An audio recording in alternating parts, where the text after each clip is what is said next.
Welcome. My name is Kelly Anderson, and this is Fanimated, the animation fan podcast where every week we get a chance to geek out about our favorite animated media. Today, I have my friend Jamie Krause here with me to discuss his favorite animated feature film, Big Hero 6. Produced by Disney Animation Studios, this computer-animated film had its U.S. release on November 7th, 2016. Based on the Marvel comics of the same name, Big Hero 6 follows robotics prodigy Hiro Hamada and his friends as they come together to fight a supervillain threat. Hiro and his robotic companion Baymax helped award the film the Academy Award for Best Animated Feature and the Kids' Choice Award for Favorite Animated Movie. Make sure your personal healthcare companion is fully charged because there are plenty of injury-inducing spoilers ahead. So let's get started, and let's get animated. Hey Jamie, how's it going? Hey Kelly, going pretty good. Are you ready to talk about Big Hero 6? Yup.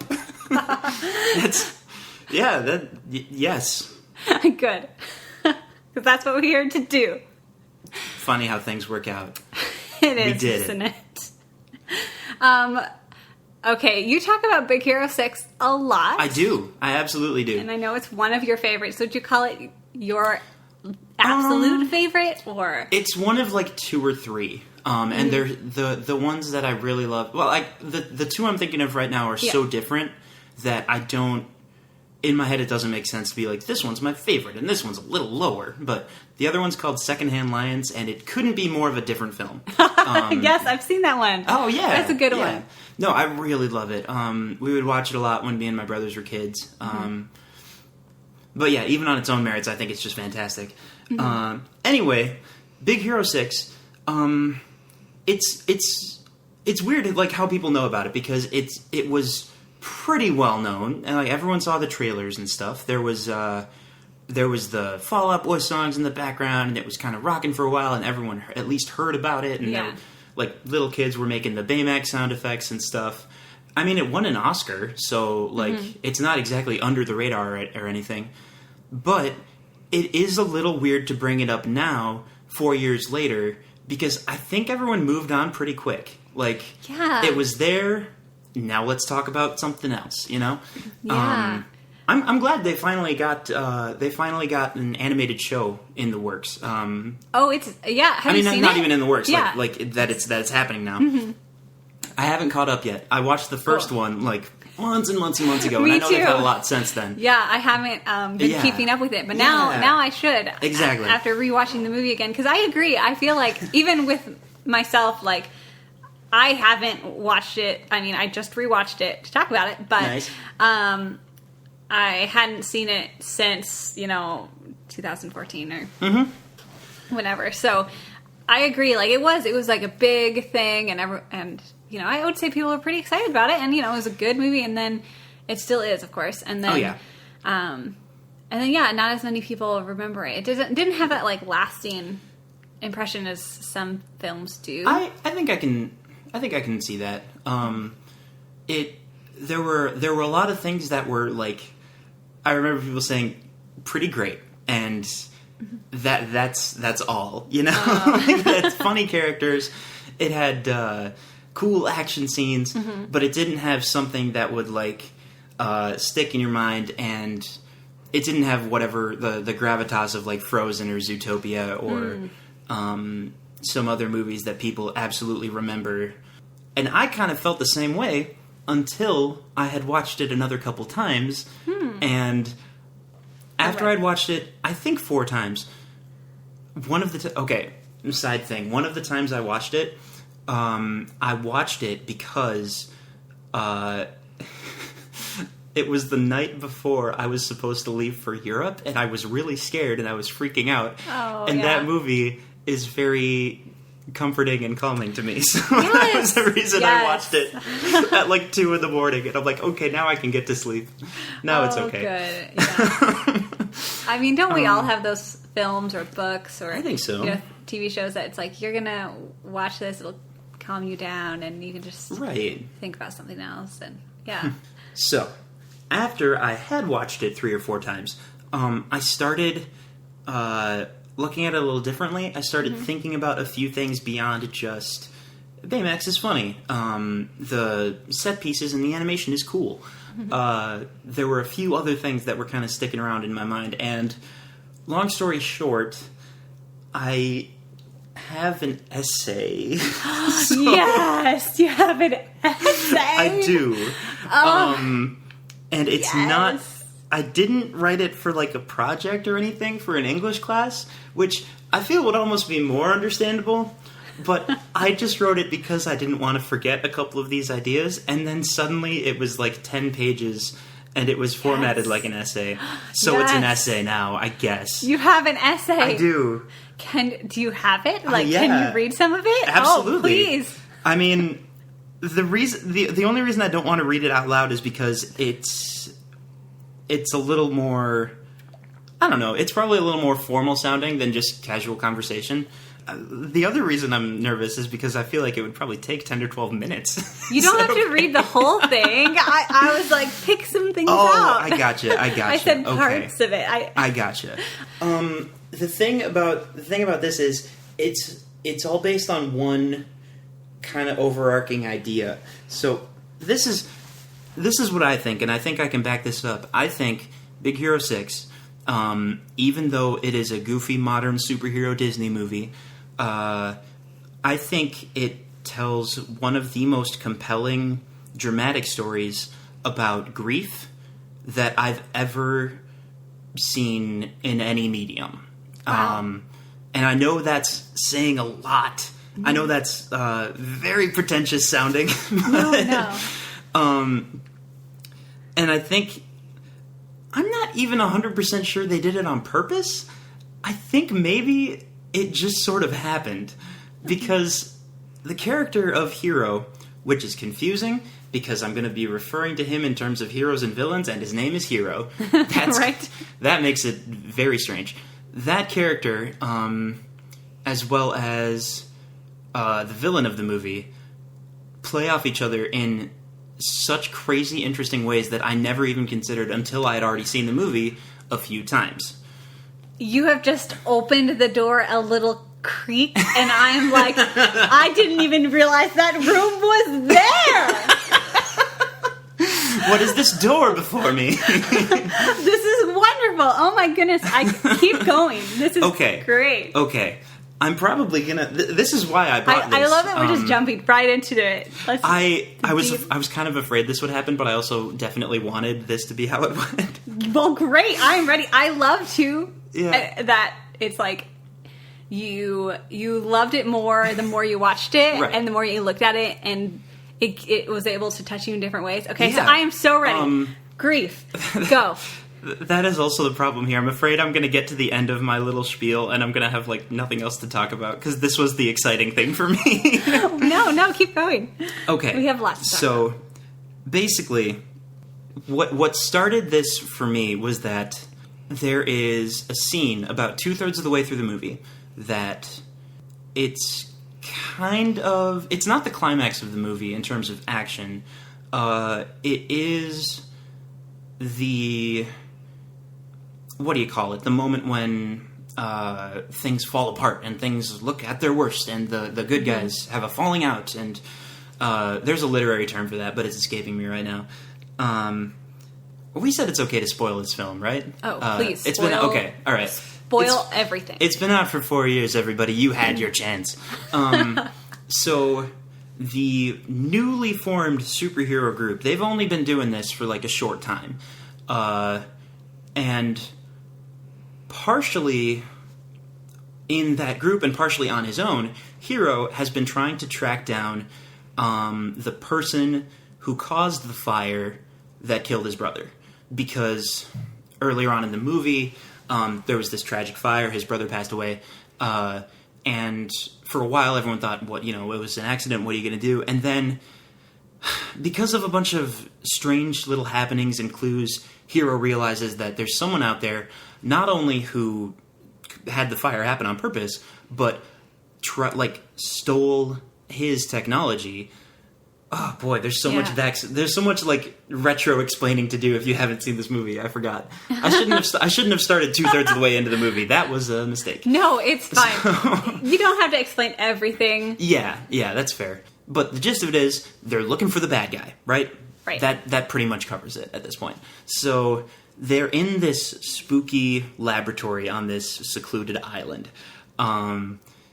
It has one of my favorite superhero parody moments that I've ever seen, where I think I'm trying to picture if it's Marvel and DC. It's probably both of them, but I think I can picture moments from where it'll show a shot of like the inside of a door, and then it'll show like a laser or something cutting through it, and then the thing falls out, and they're just like, we just cut through the wall.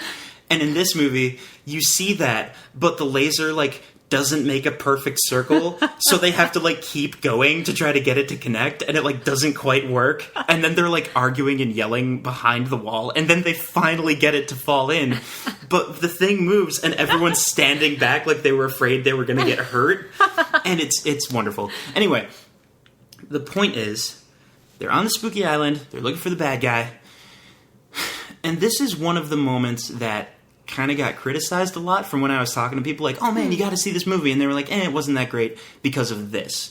Really? Okay. Yeah, a little bit, because the movie has a twist villain, but it's very obvious, so everyone kind of knew already. Right. Because earlier in the movie, the character Fred, who's kind of like, he's a superhero nut, he has a room full of comic books, and he has this theory of, like, it's always the person you don't expect. It's this evil businessman guy. I bet he's the bad guy. So watching the movie, you kind of instantly know it's not him. Right. They get to the point where the mask falls off of the bad guy. And it is the professor who they had met earlier in the movie. Callahan. Yeah, exactly. Who everyone thought genuinely cared about helping Hero get into this school, teaching his brother because he was a professor in some of his classes. So the characters are shocked. A lot of the audience was like, yeah, whatever, we saw this coming. And I remember a lot of people pointing to that scene as like, it was just kind of mediocre. Like, that scene with the twist reveal, super predictable. That's the word I'm looking for, predictable. And I was watching the movie again, and what hit me was that scene, I was listening to the music, and the background music, again, the composer's name is escaping me, but he's awesome. I think it is Henry Jackman, I think is his name. I was just going to say quick about the music. Yep. All of the, and maybe it's just because, it's like the techno, like, sounding cool things. And lots of like little yeah, all of those. Like, it really this time around watching it, I was like, it reminded me a lot of the Cloudy with a Chance of Meatballs soundtrack, because it has that same kind of and it's obviously less superhero sounding, but it just made me think of that. I know exactly what you mean when you say yeah. No, I love the music. One cool thing about the music, I realized that whenever there is sweeping orchestral strings and brass, it is like 90% of the time when the bad guy is doing something or when things are going badly. And when it's electronic stuff and like electric guitars and bleeps and bloops, like we were saying, it's when things are going better for the good guys, or it's their themes or whatever. Yeah. I think it almost always plays out that way, and that doesn't like mean anything, I don't think. No, I just thought it was so cool. That's so cool. Yeah, because that's not something I think, because I haven't listened to the soundtrack specifically. Right. No, I had to buy it as soon as I'm going on so many tangents, and I'm afraid. I know you said that's okay, but totally. I'm afraid I'm not going to remember where I was, because now I'm. It's okay. That's what I'm here for. I'll remember where you were and get back to it. It's like when there's like a split in the trail, and you're like, oh, I can remember that I went right, and then you find another split and another one, and then you're just like, oh shoot, what did I do for the second one? How do I get back? Yeah. The reason I bought the soundtrack, like while I was watching the movie, I thought the music was cool, but what really sold me was realizing that there's a very short melodic theme for the older brother, Tadashi, and that comes back in the most interesting of ways scattered throughout the movie. And that's so cool! Because he's not in the rest of the movie because he's dead, so when you hear that, it instantly makes you wonder, oh, why is that here? How does his influence hit this part of the story? Even though he's not literally there. And it's so interesting, and I just absolutely love it. Okay, my eyes are bulging out of my head right now, and I can't handle that. That is so cool. Oh my gosh. Man, I need to listen to more soundtracks. I do too. Absolutely. Wow. And you realize that in that scene at the island. Is that how that connects, or no? No, that just came up because we were talking about music. That actually. Wow. I feel bad for confusing people now. No. The reason I brought up music is because in that scene at the island, the bad guy's mask falls off. This is where we originally were. Now I'm good. Now I remember what I was saying. But I like the Tadashi thing too. I find that really crazy and awesome. And now I need to go back and rewatch it and know when it's coming. And, it kind of makes me wonder. It hurts my heart. This might sound cliche, but it kind of makes me wonder if every movie, or most of them, or just a lot of them, have like so much more thought and detail put into them than we caught the first time around, I guess. Oh, 100%. Here's why. Because movies in general, and animated movies, take so long to make. Oh, absolutely. That they can put all of this meaning in all of these things. And the one, I mean, I've listened to, several soundtracks, but the one I'm most familiar with is How to Train Your Dragon. Yeah. And I listened to that nonstop since 2010. And yeah, it's like you have those themes of different things happening and they come back in different ways. Yep. And I'm just like in awe of, I need to do that with more films and like engross myself in the music in more time. Because you do get so much out of it. I've been stuck on this point for like 10 minutes and I haven't even gotten to what I was trying to say. I'm not sorry. I'm not apologizing. You're not allowed to apologize. Can't apologize because this is good. This is why we're here. The mask falls off. Bad guy's revealed. There's a swell in the music, but the music also keeps building in a way. And the reason I think that's important is because concurrently to that, I realized that the point of this scene is not, oh my gosh, the bad guy is this guy you didn't expect. That, sure, it's a twist for kids. Like, that's fine. That's not the point of the scene, though.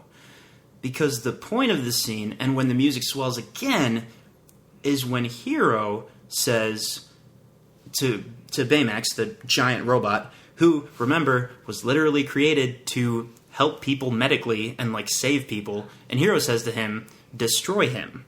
That's the biggest point of the scene. Yes. Because this is not a villain reveal for Callahan, you guys. This is a villain reveal for Hiro. Because this is what really rocked my world, and this is what really made me think this movie is something special. Because it got me thinking, what exactly makes Callahan the bad guy? Besides the superficial answers like, oh, he's in a big fight at the end, and he has spooky music following him. Besides that, why is he actually a villain? Because, yeah, you can kind of point to the stuff at the beginning of the movie, but he didn't kill Tadashi on purpose. He says the worst possible thing he could say, which, when Hiro confronts him, he says, that was his mistake. Like, just a jerk move, right? You shouldn't have said that. Yeah. But it doesn't sound like he did it on purpose. He started the fire to cause this huge distraction while he was stealing the technology, to fake his own death, and God, I feel like I had a third reason. But it wasn't like... It wasn't actually because he was trying to be this terrible, terrible person. It wasn't because he was trying to kill him, Right. Right. He said it for 3 reasons. To steal the robots, to fake his own death, and to cover up any evidence because it was all destroyed in a fire. Right. So, what actually makes him a bad guy, I would argue, is that he takes Hero's technology, those microbots, and he tries to use them to steal, to destroy buildings, to, at the end of the movie, he tries to kill that businessman guy who he has a grudge against, whose character name is Cray, I think. Yes. I'm going to go with that. Yeah. So, what really clicked in my head was seeing it this way, was that what Callahan does that makes him a bad guy, right? Track with me here, is he steals technology that was meant to help people, and he uses it to try to kill someone. So, looking back at Hiro and Tadashi, we see that Tadashi made a robot specifically to help and save people, and Hiro took it and tried to kill someone. So... Oh my gosh. Suddenly, I'm looking at this movie in a very new way. Yeah. Because now I'm thinking, okay, so then what makes Hiro good? Like, what makes him a hero, even though that sounds really silly to say out loud. It works better when it's written down, because out loud I have to say, why is Hiro a hero? They did that on purpose, come on. Of course they did. Dang it, Marvel. Although the actual super old school Big Hero 6 comics that it was based on are a wild and wacky world unto themselves. And I haven't gotten around to finding a copy that I can actually read yet because they're super obscure. Yeah. But from everything I've researched, they're absolutely crazy, and they couldn't be more different from the movie. Baymax is not a robot. Baymax is a magical shape-shifting dragon. Okay, well that sums it up right there, doesn't it? One of the villains they have to fight, and I don't mean this in a disrespectful way, I just want to bring it up to highlight the strangeness of the comics writing. One of the villains they have to fight is a, phantasmal soul monster created from the nuclear bombings of Nagasaki and Hiroshima in 1945. Oh my gosh, that sounds crazy. Which they put in a superhero comic? Anyway, Big Hero 6 as a Marvel comic is just the weirdest thing. That's another side tangent that I probably could have left till later. That's okay. We can always put a pin in it and come back. Yeah. So... How is Hiro a hero? Yep. So you could definitely make the case that there's the moment of oh man, Hiro tried to do something bad, but his friends stopped him, and then they kind of sulked for a while, and they hugged it out, and then they saved the day. Whatever, it's a happy ending. But I think there's more to it than that. His friends stopping him is actually super important, and I want to get to that later, not right this second. But it also really just hit me when I sat down and thought about the fact that Hiro, who is 14... and the protagonist of a Disney film just tried to kill someone? And, that doesn't happen too often. I can think of some Marvel and DC movies, even, where the main character never has to consider killing anyone. This is not, You know how once in a while there's a story where the protagonist is just why am I the chosen one? And they're just because you are pure of heart. This is not that. No, that's not Hiro. It's not, no. I mean, even from the beginning, it's established that he's doing things that are against the law. Oh my god, thank you. For his own benefit. I overlooked that so much, and I shouldn't have, because, it's charming, he's doing these crazy escapades and stuff, whatever, it's a character thing. But, actually sit down and think about it. He's breaking the law, and he's willfully ignoring everyone in his life who's telling him, hey, stop doing that, you're gonna get arrested. And he's just nah. Even after he gets arrested, he's going back at it. He's going back. This kid is ridiculous. He's just leaving again. His brother's standing right there, don't do this anymore. Did you learn your lesson? You just got me arrested. And he was just nah, see ya. But that's honestly another part of the reason I like this movie so much, is because he has real kind of bratty flaws. He's not a great person. No. Establishing that Hiro and Callahan basically tried to do very similar things, and both coincidentally just for revenge. No other reason. That's why they're doing it. Yeah. No, totally. Oh my gosh, Yeah, they're right? so alike. They're way...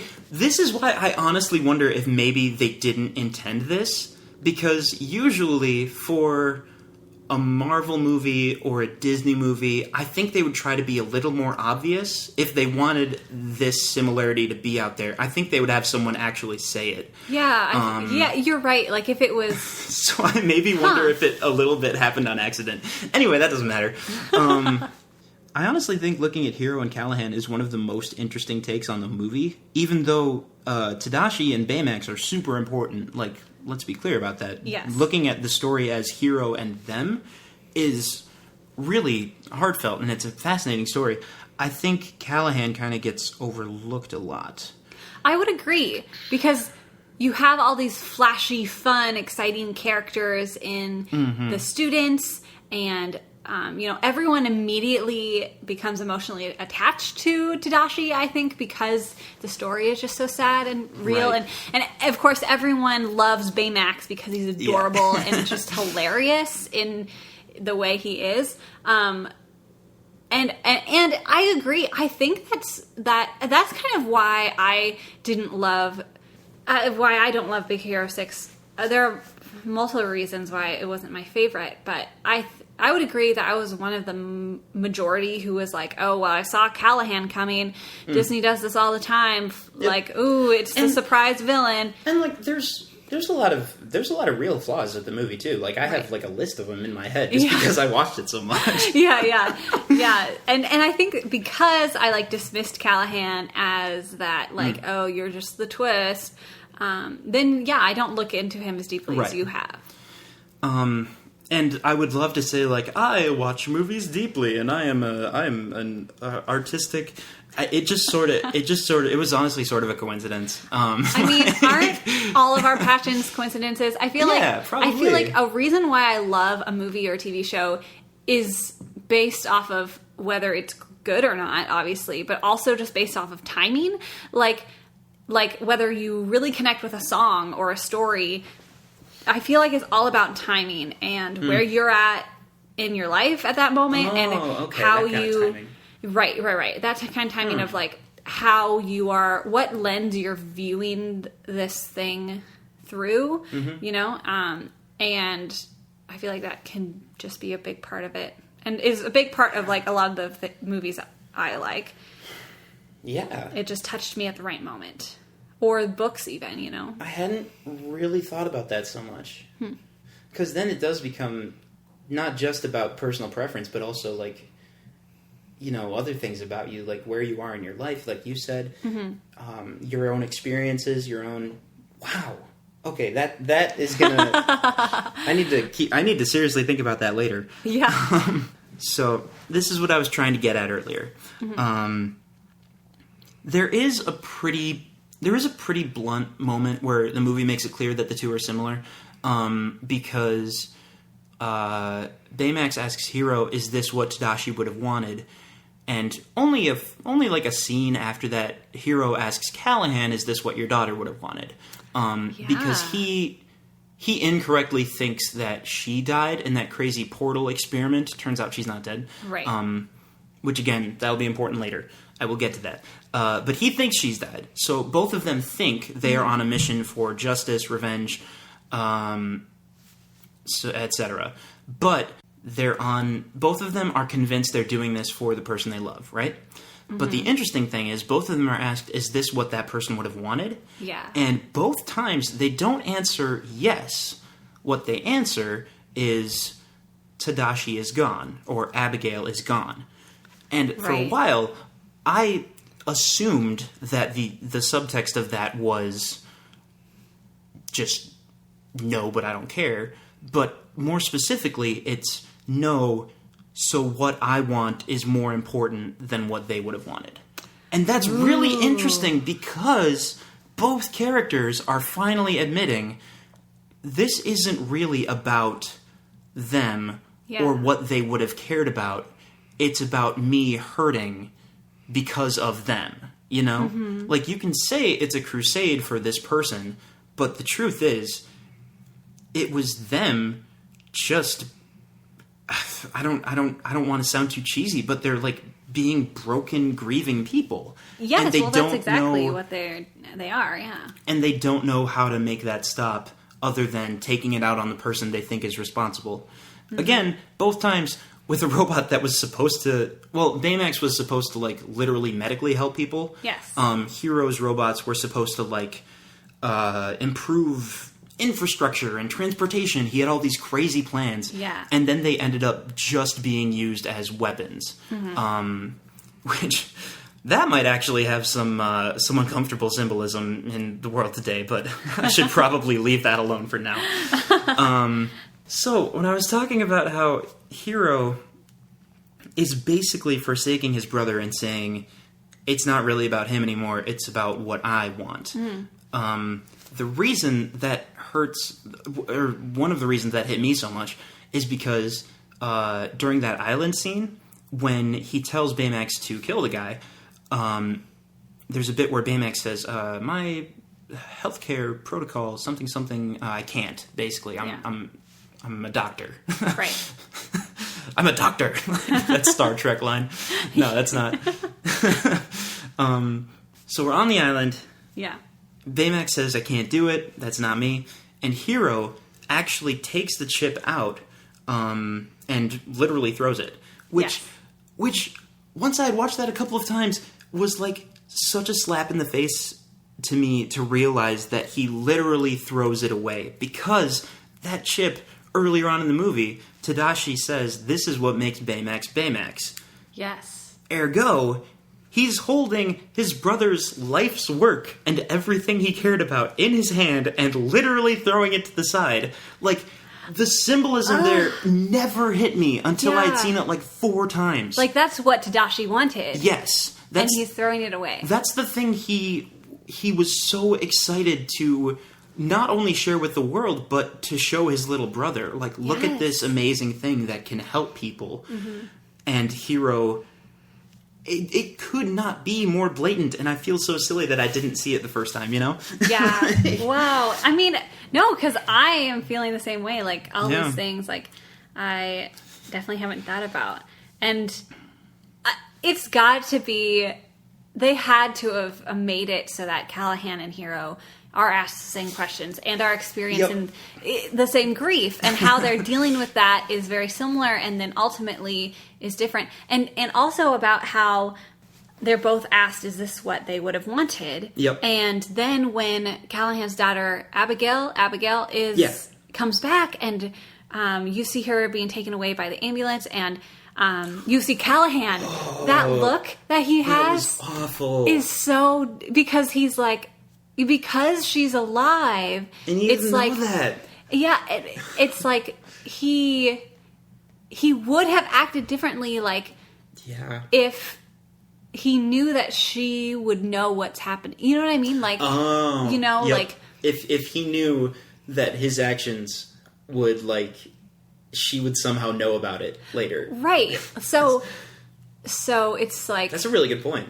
And obviously, he wouldn't have been so revengeful if she was alive. But, you know, if she was there, his actions, he would have thought more about his actions because of his daughter.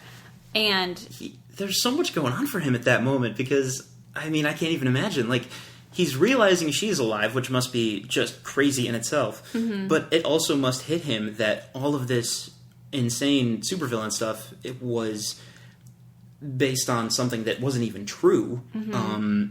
And then also, realizing that now she's going to know everything he did. Yeah. Which must just be awful. And it's all communicated in one little look while he's being pushed into the back of a police car. Right. Because when I watch that scene, I feel so much that he should be there by Abigail's side. Oh, man. But he is separated from her in so many ways. It's terrible. I know. It made me rewatching it this time. I was like, man, I really do need to watch the TV show because I want to know what happens with all of these characters. Yeah, I gotta get caught up. There's like 10 shows I've been promising people I will get caught up with. We'll have to get caught up and talk about it. There we go. Yeah. But yeah, I would say, you know, Hero does eventually, do the same thing that Tadashi did and, be willing to sacrifice himself for someone else. And so that's where he, does become a hero. I don't know if that's what you would head towards. Yeah, I think so. It's also interesting, I didn't catch this, but somebody pointed out to me, I think I read it online somewhere, that both times when Tadashi runs into the fire and when Hiro flies into the portal, both times it's to save a Callahan. And I was just like, oh my goodness. Oh, it's so interconnected. People are so smart, and they pick up on all these things that I never caught. I mean, you picked up on all these things. It's just everyone has different eyes and can look at it differently. Yeah, and that's that's what's so cool about it. When Hiro... I forgot to mention this earlier. When Hiro orders Baymax to kill Callahan, right? Yeah. Which, as we've established, is one of the things that I think is super important. What I actually misspoke earlier. He doesn't say destroy him. He just says, Baymax, destroy. Yes. The reason that's important is because at the beginning of the movie, that is what he was telling his, underground crazy robot fighting mech to do. Oh. All he said was... He opened up his controller and he was just like, destroy. And it was like, there's this cool rock music and they're going to fight. And that got me because all of a sudden, in this moment, you could pretty easily make the argument that Hiro is just thinking of him as just another fighting robot meant to destroy something. Instead of either his friend or his brother's legacy. Either one of those things, no. It's just something that can smash something else and destroy it. And I have very much monopolized this conversation. No. I mean, I have less and not as wonderful things to say about this film. That's not true. So I was excited that you're here to talk about all the things you love about it, and so that I could really get an understanding. Because, I mean, I don't want to overgeneralize or whatever. I could be wrong. But I feel like Big Hero 6 is to you what How to Train Your Dragon is to Probably. me. Yeah. And those two films are even slightly connected because Big Hero 6 totally ripped off the idea of the 3D flying all around. Okay. I will admit that. Okay, let me just have a moment. I will admit yours was more original with that. I have some beef with Big Hero 6. With Disney, yeah. Because Big Hero 6 won the Oscar over How to Train Your Dragon 2. Yeah. And when I saw, because my brain is so How to Train Your Dragon all the time, you probably noticed that, yeah. I saw Big Hero 6 and I was like, this is a How to Train Your Dragon ripoff, I'm out. And obviously that's not true. But I had just come from watching How to Train Your Dragon 2 and it's like, oh, the sweet and cuddly creature turns into this evil person that's going to destroy something. Oh. And then I was like, seen that before. I forgot about that scene from Dragon. Yeah, where he's controlled by the alpha. Oh, yeah. That must be the ending of the second movie? That's in the middle, ending part. It's end of Act 2 of, the second one. But, and then the flight, in How to Train Your Dragon, in Test Flight, it's okay. I thought it was prettier, but in Big Hero 6, I'm just going to be honest. Oh yeah, I feel like the flight. Obviously, there's the purpose. The purpose of the flight is so that they can scan the whole city. Except that Baymax realizes, oh, it's helping Tadashi's hormone levels or whatever. Yeah. And I'm going to fly around some more. He scans his brain and he's like, this indicates that you are happy or something like that. So I'm going to do it some more. Yeah. And it obviously makes for a really beautiful visual scene of them flying through the city and around all these things. But I'm going to be honest, that is all it was. It did not... It did not further the story. Yeah, that's fair. It did not further their relationship. Whereas in How to Train Your Dragon 2, Test Flight not only is way more dramatic and just better. Yeah, and it's part of the plot. But it's part of the plot. It's a huge part of the plot, and it is a huge part of Hiccup and Toothless's bond. Oh yeah, it's that next step because and for Hiccup's own confidence. This is turning into How to Train Your Dragon. No, that's okay.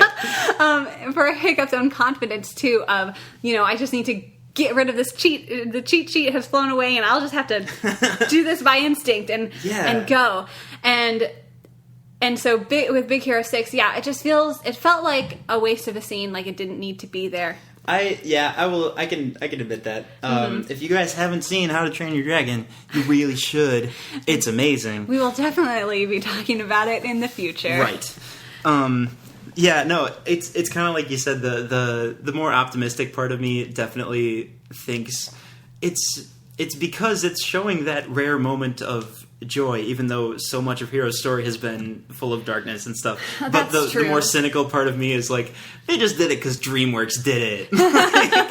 They just wanted to have a cool 3D moment. And the animation is really good. It's a beautiful sequence. Yeah, it doesn't do anything for the story or the characters.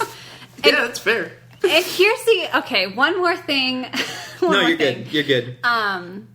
The other big thing that is just hard for me in connecting with this film, and is true for all films that involve a robot, is that I just don't get emotionally attached to robots.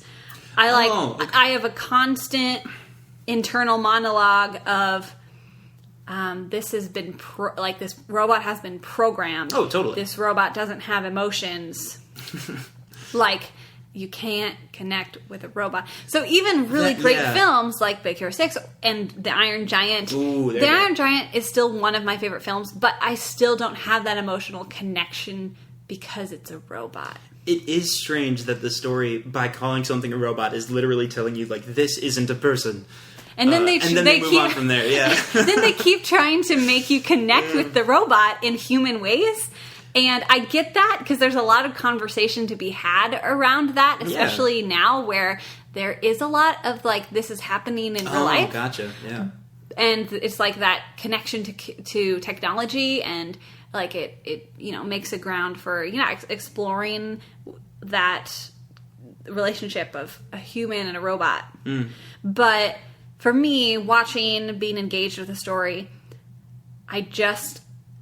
and I think that's understandable. I mean, it's these movies. You see the characters that built them, exactly. There's never any illusion that they're.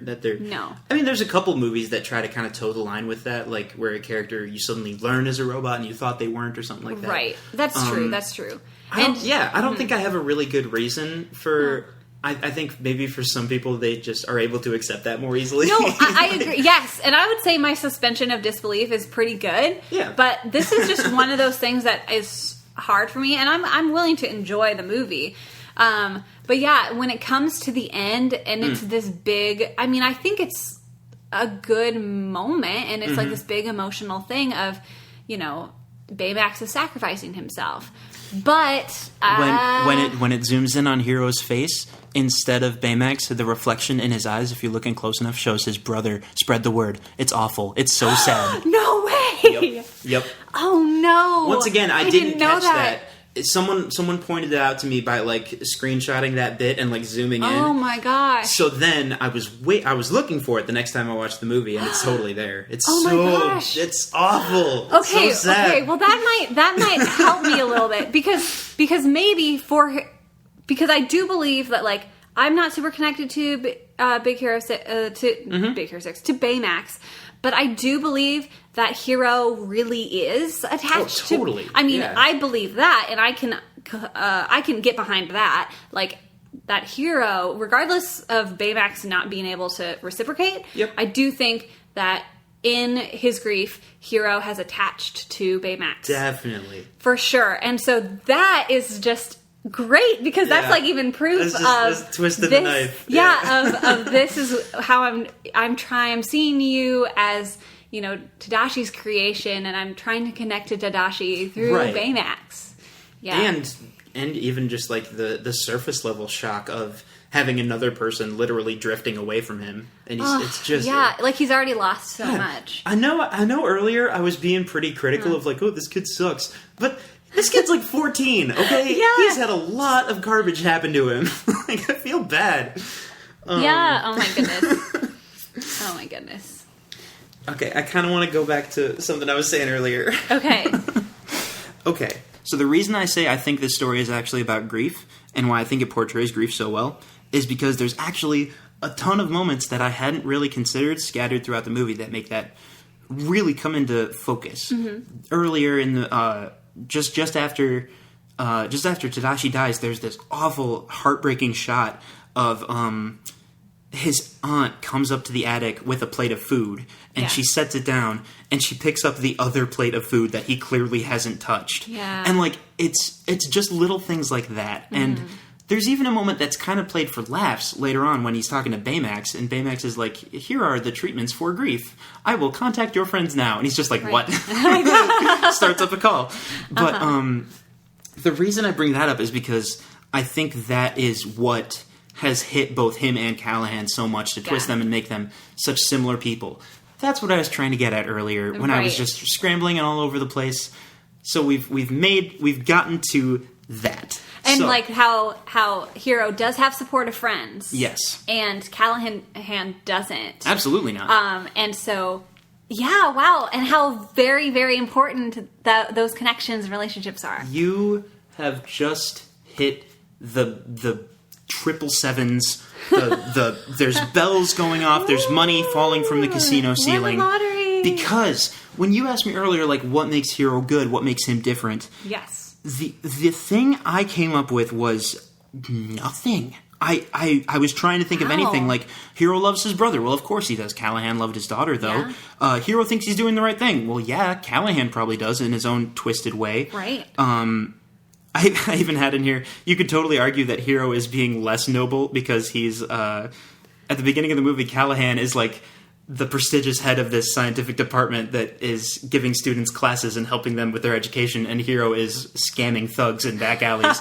Right. Yeah, but like, there's a moment earlier on in the movie where Tadashi is trying to get Hero to like think more and be more responsible. Yeah. And I think he says, when are you going to use that brain of yours? Mm-hmm. And I might be getting a few lines mixed up, but I believe Hero's response is, why? So I can go to college and be a nerd like you to have people tell me stuff I already know? Yeah. And again, it's kind of played as a joke, kind of played to show how smug Hero is, but like, wow, Hero genuinely thinks he knows better than everyone.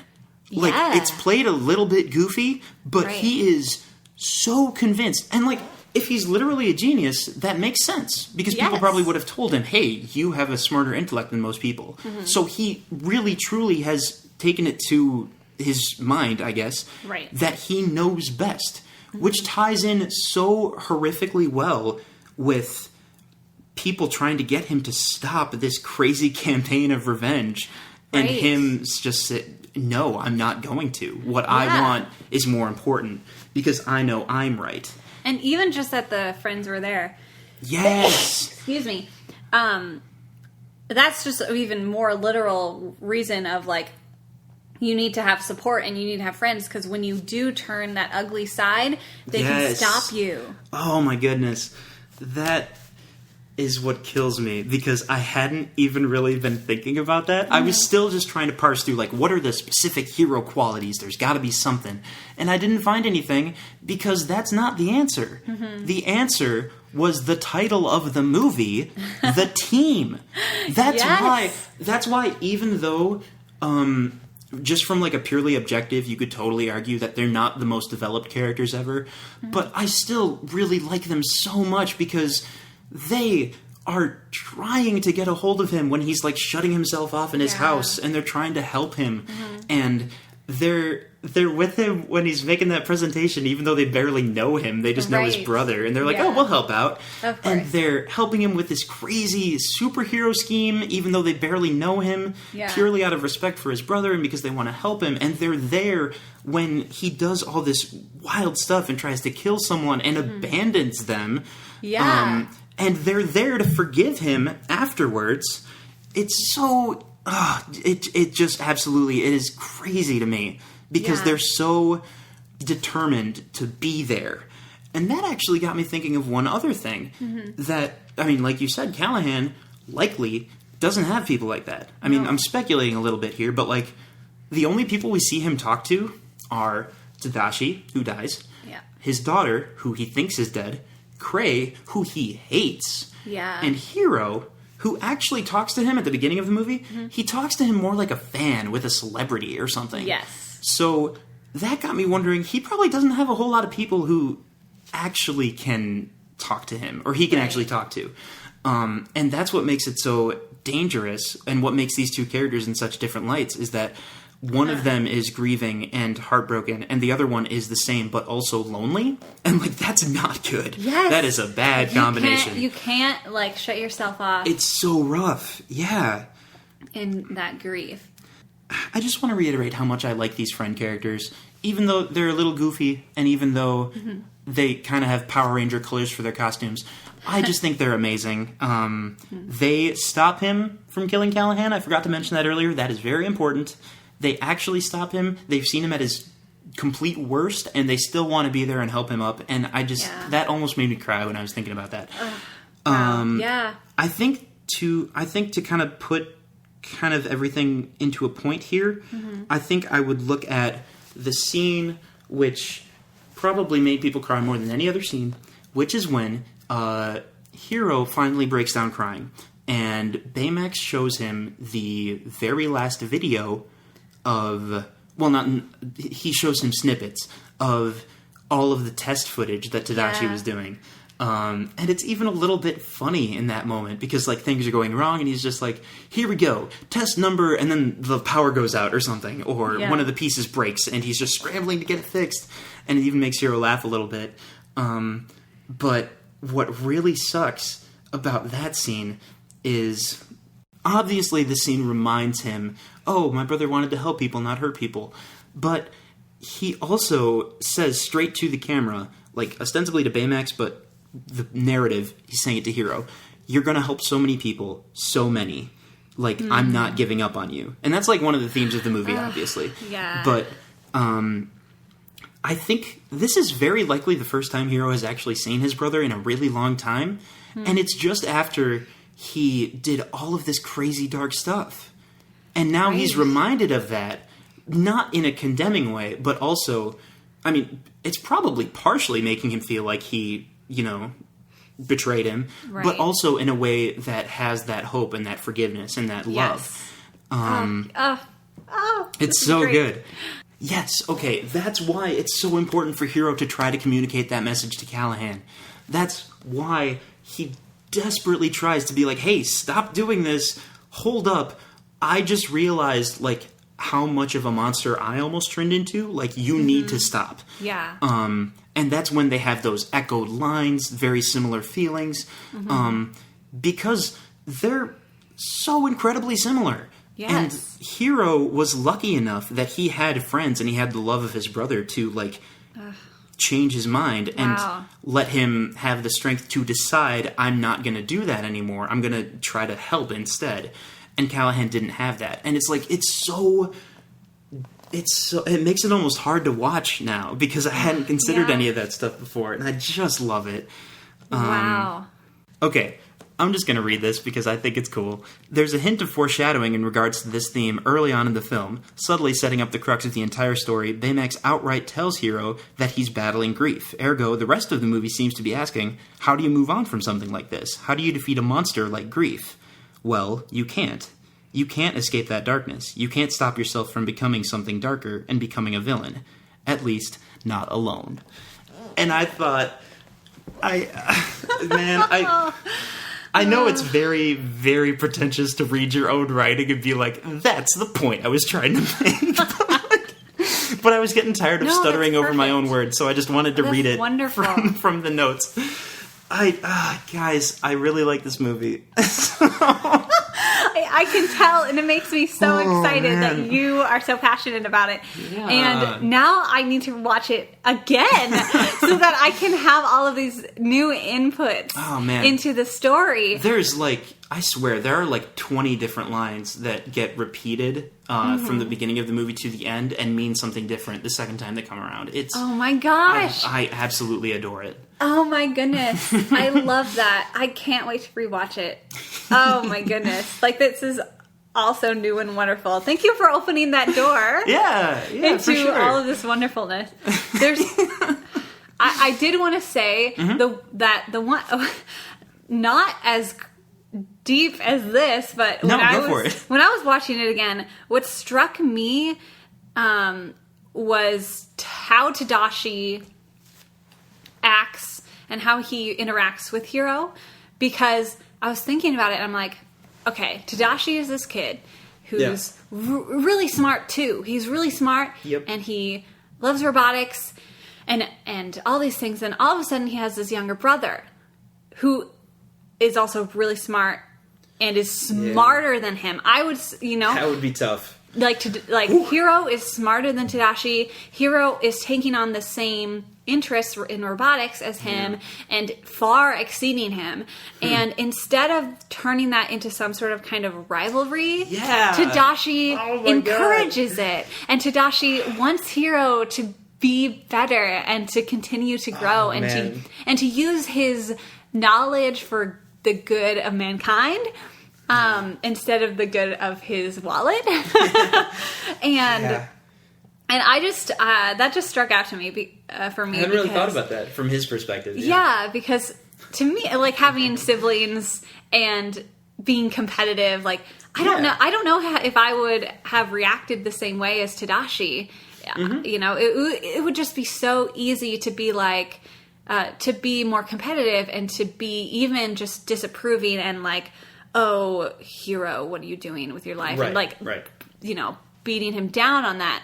But instead, Tadashi is like, no, I need to see you do better. And I think that's just a real, testament to his character. Because we already know he's such a great guy, but I hadn't thought about that. That just stuck out to me. And he even goes and looks for him when he's out bot fighting. I would love to know how he found him. Was he just like checking every alley he could come across?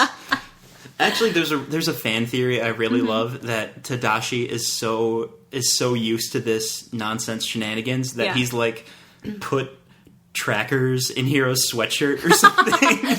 Yes, I would believe that. I would totally believe that. Yeah, Tadashi's just trying to. And it's like, it's not because he's being crazy overprotective. He put them in there after like the 10th time this had happened. He's just getting tired of it. Another thing I just thought of, revolving around, like, you need people around you, in your grief and all of that. It doesn't seem like Hiro before this has any friends. Like, he doesn't, it sure looks that way. Because, I mean, I would assume it would be hard, he graduated high school at 13. Yep. Like, he, far exceeds all of his peers, so, like, he doesn't have a lot of friends, and he clearly just, like, probably does that unintentionally kind of like just shuts himself off maybe. And because when he goes to the nerd school and Tadashi has shown him around, like Tadashi is clearly like these are his best friends, but Hiro had never even met them. He didn't know their names, right? Yeah, and that's just really striking to me that Hiro really is just like on his own all the time, especially at the beginning. And because when Baymax is like, I'll call your friends, those are the guys that he calls. Because Hiro doesn't have any of his own. Shoot. Oh, man, I hadn't thought. Like, if they hadn't come along to at least try to help him after this tragedy, probably no one would have. Like, I hadn't thought of that. Yikes. And that the crew is, like, they're sending him messages, and they're just there. Like, when Baymax sends the call, they're ready to go. Like, they aren't being super pushy. They aren't banging down his door or anything. But they're like ready in anticipation for when Hiro needs them, and that's really beautiful. One of their messages, Fred says, if I could only have one superpower, because he's obsessed with superheroes. He's like, if I could only have one superpower, it would be to jump through this computer and give you a big hug. And the first time I saw that, I was like, that's funny. And a couple times later, I was like, it's so sad. They're so kind. Oh, they are. I'm like crying. Oh. I bet Tadashi rubbed off on all of them. I think so. Yeah. It's it's tough to think about Tadashi in particular because I so desperately want to picture how they would grow up together. Yeah. But also at the same time, him being gone is so important for Hiro's story. So I don't want them to change any of it. But yeah.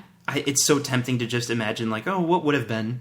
Right. I know. This is another criticism I heard from people a lot, was that the ending was kind of a cop-out. Like, Baymax floats away. Hiro has to let him go in order to save Abigail. And then they find the chip, and he can just rebuild him again. And Baymax is back, and he didn't have to sacrifice Baymax. And at first, I was like, yeah, I think it's okay, though. He already had tremendous loss and grief. I don't think you need more people to be lost. Later on, though, I have a different reason for thinking this ending works. Yeah. Because there's this very specific imagery that shows up at the ending when Hiro is just watching Baymax fall away from him. Because not only does that bring to mind Hiro watching Tadashi run away from him into the fire, it also made me think that Callahan had to just watch his daughter like, oh, I sure hope this weird science thing works, and she goes off into that portal, and he couldn't do anything to stop that from happening. Yeah. I think you could argue like, oh, this tearful goodbye is just playing on your emotions because Baymax is going to come back. It's not necessary. But I think it is important, though, because, like, Hiro thought he was finally good now. Like, we did it. We got everything figured out. I dealt with all my problems and my demons. Everything's Gucci, right? We're fine. And now, in this awful, like, movie-ending emotional gut punch, he has to relive the absolute worst part of it again. Yeah. Like, he has to actually let it happen this time. He can't he can't chase after him or tell him to stay. He has to just literally let him go. Even though he's already been through so much, and he's learned so much, and he's changed so much, he still has to have this happen in front of him, and he has to just let him go. And that really stuck with me, because it almost seemed like that was his penance, I guess? Like, there's no other option here. He can't save Baymax this time. He can't twist it into something for revenge or anger. He can't... There's nothing he can do. He just has to accept it this time, the way he couldn't the first time. Yeah, he has to willingly let go. And, like, the first time he lost someone, that anger and grief, like, ended up turning him into this crazy, dark version of himself that he never thought he would. And it's almost like he's getting a second chance. Yes. So that's going to happen again, and he has to refuse to let it turn into that same darkness, you know? And instead of destroying, he's creating. And there you go. I hadn't thought of that. See? We're learning things. And I honestly think that's why, from a narrative standpoint, I think that's why Baymax can come back. Yeah. Because this time, Hiro did learn. Yes. And, like, this time, he can move on. And I think that... I feel like I'm getting uncomfortably close to saying, oh, this character is a reward and this character is a punishment. And I don't want to do that whole business. No. But I know it's sounding a little bit like that. But I think that's the reason...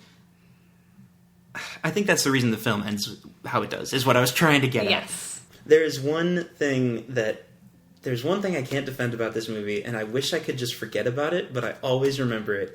And it's just a goofy writing thing that they have a little bit of trouble with exposition. I was just about... That's my other thing. When I first saw this film...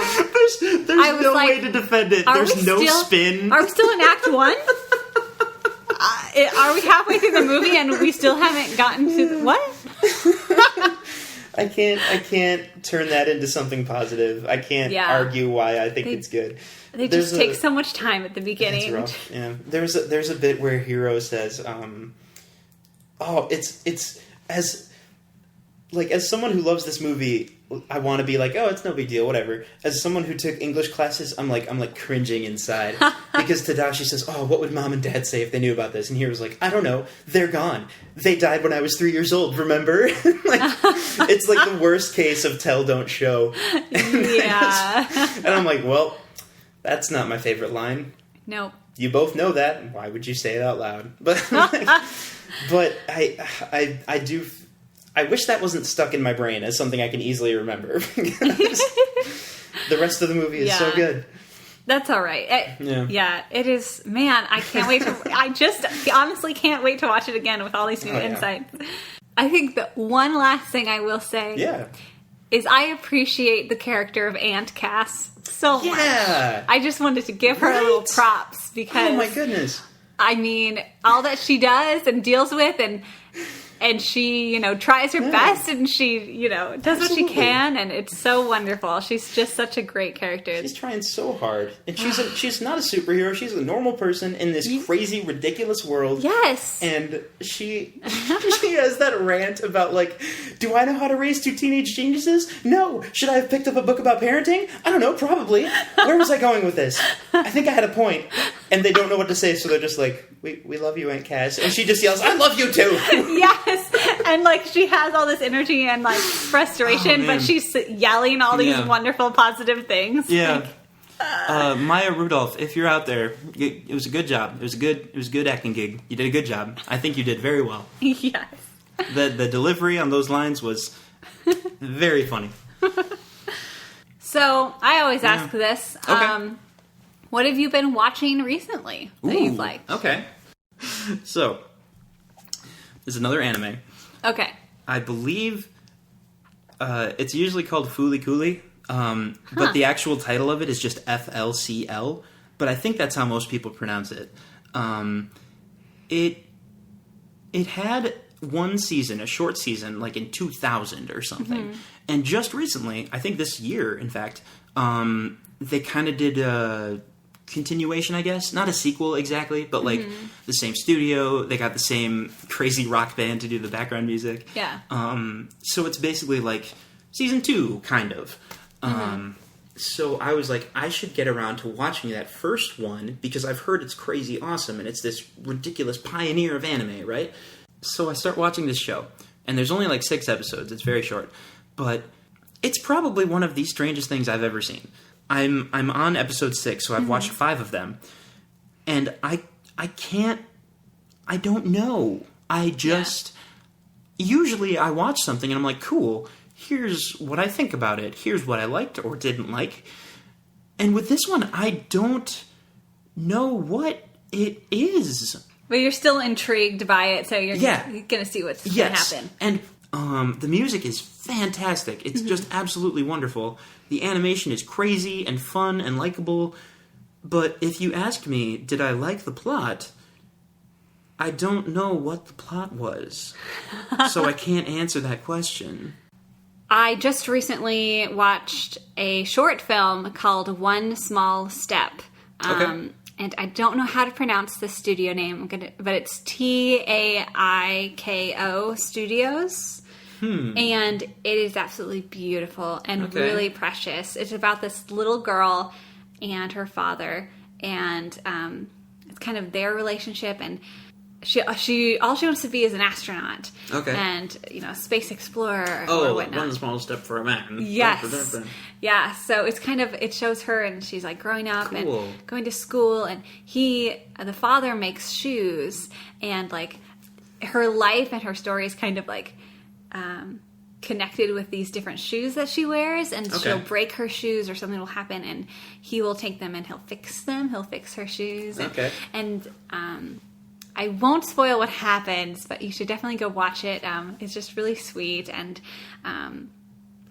the animation is really beautiful, of course, and I just would highly recommend going on YouTube. It's on YouTube under Taiko Studios, again called One Small Step. Now, short film can be kind of broad. Are we talking 5 minutes, half an hour? It's 7 minutes and 41 seconds. Okay, cool. There we go. So, definitely go watch that. I thought it was very sweet. Jamie! Jamie, thanks so much for chatting with me about Big Hero 6. I have been enlightened. If anyone hears this, I hope you give the movie a second chance, because in all likelihood, you probably saw it once and thought it was pretty okay. Just based on how most people seem to consider it. Well, I think you've proven that there's way more to it than we thought. Yeah! Yeah! That was my plan. And it's so good. So... Listen to the music. Yes. There's cool hidden tricks and stuff in the music. All right. Thanks, Jamie. You're welcome. Thanks for having me. Bye, guys. Goodbye, everybody. Thank you so much for joining us this week. We so appreciate your ears and your feedback. Let us know your thoughts on Big Hero 6 or any of your other favorite animated media by emailing us at fanimatedpodcast@gmail.com. We can be found on Facebook, Instagram, and Tumblr at Fanimated Podcast. The art for this podcast is done by me, Kelly Anderson. You can find me on Tumblr and Instagram at KelBell312. The music is provided by the folks at Purple Planet. And a big thanks to Jamie Krause, who can also be found on the comedic fantasy podcast Knight's Quest. The guys over there are extremely imaginative and hilarious, and I highly encourage you to give them a listen. Thanks again for listening. All of the support has been absolutely phenomenal. So stay tuned and stay animated.